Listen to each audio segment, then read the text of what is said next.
Welcome to The Paradox, the Heart of Atlanta segment, and I'm your host, Angela D. And we're here at the Whiteout Run for a Voice 5K event. And this event is in support of Voice Today. Voice Today is a non-profit organization that educates and advocates for child sex abuse. The CDC reports that 1 in 4 girls and 1 in 6 boys will be sexually abused by their 18th birthday. This is an alarming statistic. And here to speak with us on the subject is Voice Today founder Angela Williams. Angela, thank you so much for being with us. And I want you to tell us more about The Voice and what inspired you to create this wonderful organization. Well, thank you for the interview. It's always a good day when I get to talk about the issue that's so silent, and that's child sexual abuse. Voice Today is a nonprofit organization that's working to break the silence and cycle around child sexual abuse so that we can protect the next generation of children. And I, like so many others, am a survivor of child sexual abuse. So I think from my greatest pain has come my greatest passion, knowing what it does to a life and knowing how long it takes to heal from child sexual abuse and the trauma that it causes. My heart and my passion is to protect children. And although this is a difficult talk, it's very necessary. How soon do you recommend parents talk to their children about sexual abuse?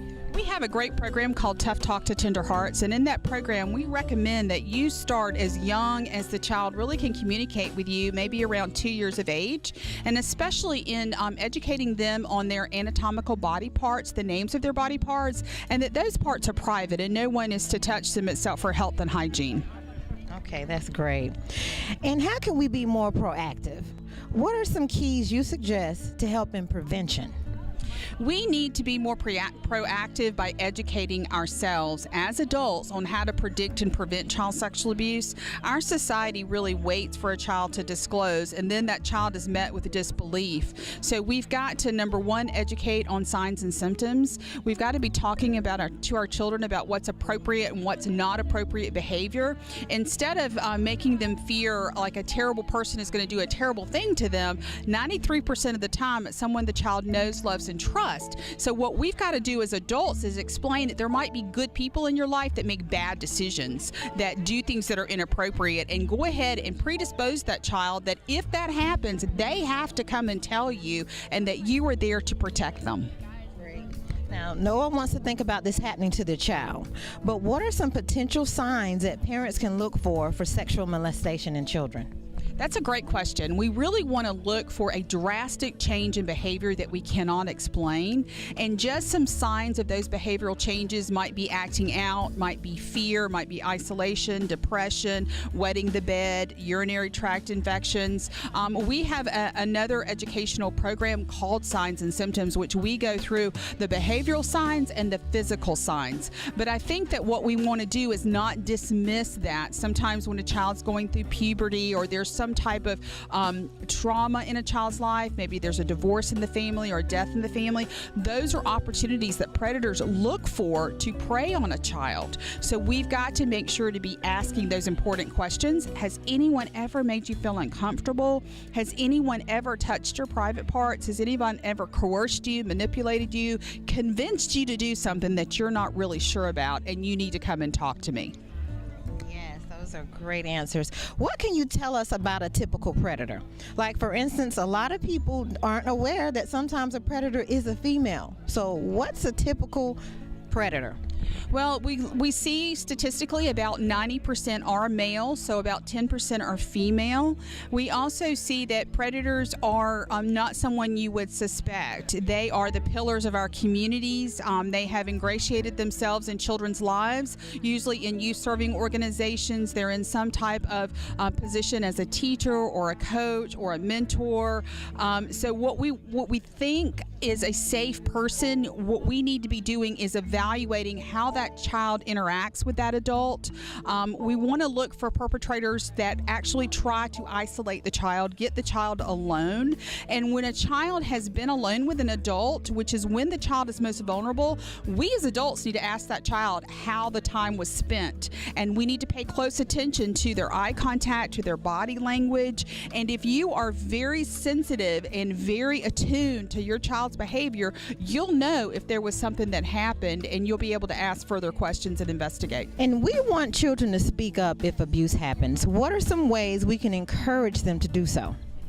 Well, I think that what we need to do is to get a child talking and keep a child talking. At Voice Today, what we like to explain is when you ask a child how their day went, how they're feeling, has someone ever, hurt their feelings? Has someone ever made them feel uncomfortable? When a child starts to talk, we want to use reflective listening. We want to repeat what the child has said, and we want to say, tell me more.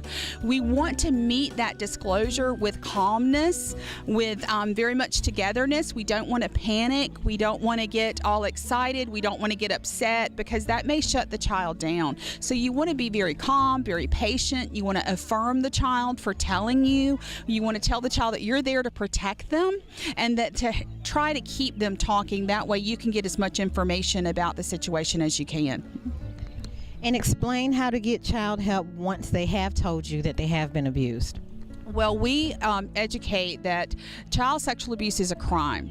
So like any other crime, you would call 911 immediately, or Child Protective Services. The most important thing is to get that child safe and to preserve that child's testimony.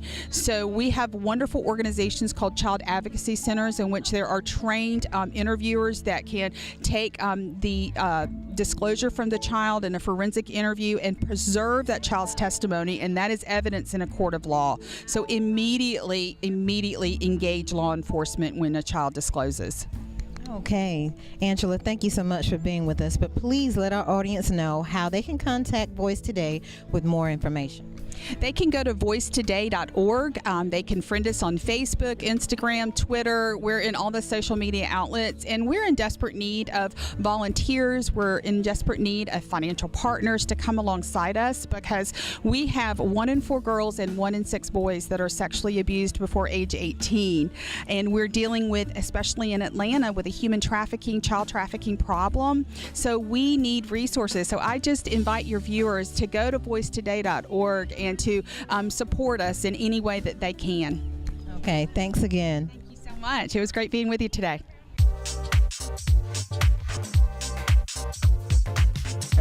We are doing a 5K. If you've signed up for any other distance, you are at the wrong race.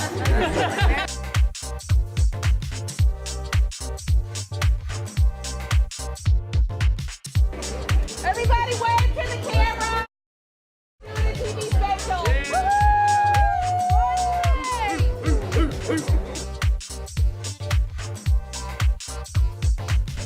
We're here for the Voice Today, and you're watching Paradox.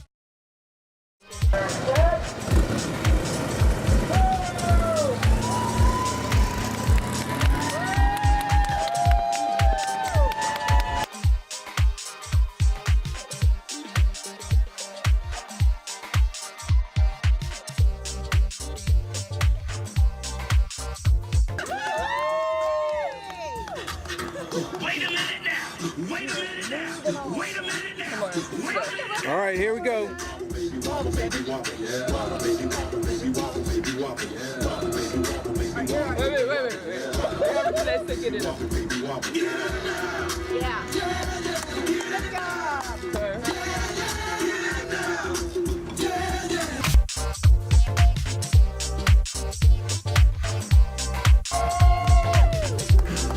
We're here with some runners that just finished the 5K race for the boys. Let's hear what the ladies have to say. Hey, we're with Brand Mortgage, and we're very excited to be here to support Voice Today and the Whiteout 5K. So, very good. It was great. Great race this morning. Thank you all for having us here. And beautiful weather, and we're enjoying it. And you're watching the Paradox.